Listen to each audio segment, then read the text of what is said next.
Back here with Jacques Bolton, Executive Director of a local mentoring program, wants to help young men get direction and guidance. Thanks for going on camera with us, Jacques. So, tell me, what classifies, I mean, there's so much being said about young men and how they're kind of falling behind the girls. Girls are, you know, they're outranking them at colleges and things like that. What classifies young men as at risk? All young men are at risk. That saying "at risk" is interesting because all young men are at risk. These days, it doesn't really matter where you're from or what you do. Once you come to a school or a gathering where everybody is, you're at risk to those things that cause you to fail. So at risk is everybody, all young kids today. But what is it with our young men that, you know, you hear so many of them getting into trouble? Well, it's the draw of the neighborhood, the peer pressure to do what the other neighborhood kids and the older ones have done and the other young ones are doing. So you have to have a strong character not to fall to that peer pressure, which is really hard. It's the peer pressure at school, the style at school. For instance, our biggest thing is you don't come into our building, our offices, or where we have our lunchtime program if you're sagging. And as we know, that's a style. It's almost a culture now with young people. And with the pants, sagging with the pants, yeah, exactly. Yeah. And so you see everybody else doing it, and you don't do it. What's going to happen? Mm-hmm. You're going to get talked about or look like you're crazy to the other students. And so what we're trying to show them is that, you know, do what you do when you're around your friends, but when you're around us, when you're around people that can give you a job, teachers, pull your pants up, look presentable. So it's falling to all those cultures and fads and the peer pressure of your other students.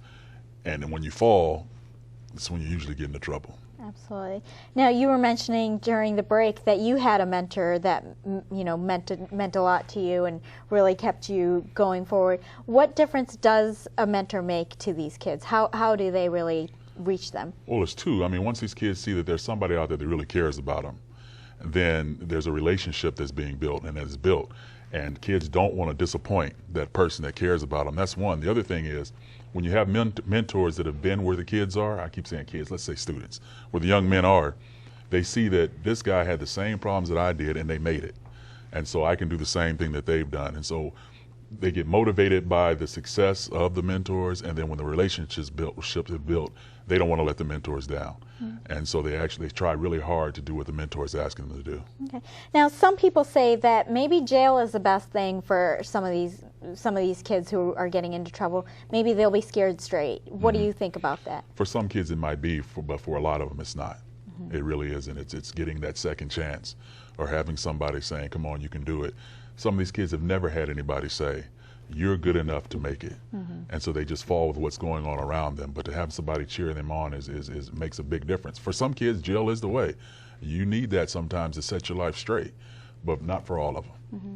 And some of them are maybe even being targeted by the police. You know, they might be in a group and so all of them get into trouble versus maybe just one of them who was. Up next on CCN's Game Changers, we're going to have a story talking about an Altadena sheriff deputy who's been accused. There's been allegations that he's been harassing young black males, and we're going to be talking more about that story up next. How do you think kids can, you know, work with that and try to stay out of trouble so they're not targeted? It's who you hang around, it's how you dress, it's how you look. I mean, if you present yourself as a gangster, gang member, kid in trouble, then that's who they're going to be looking for. And if you don't, and you go about your business, I mean, there are times when you get in trouble for no good reason or get pulled over for no good reason, but for the most part, they're looking for people that fit that role. And if you don't dress and don't fit that role, pretty much, you can stay out of trouble pretty much. Mm-hmm. And when and why, how did you become a part of this program? Well, it's kind of funny. I was at a computer doing some work. I was the executive director of the YMCA, and I had a large sports program at one time, and I was actually I was retired from all that, and I was at a computer and I saw this come up, and I was like, man, this is right up my alley. It's something I want to do, working with kids. They're right there on the campus. They reach the kids all the time. Let me go for it, and I did, and that's how it happened. I've been there for about 9 months now. Okay, great. Well, tell us again your website, so if people want to find out more, where they can go. Our website is being built, but our number is okay. 396-5600, extension 82009. Or just call John Muir High School. That's John Muir's number with our extension. Okay, perfect. Okay, well, ever wanted to learn African dance and some drumming?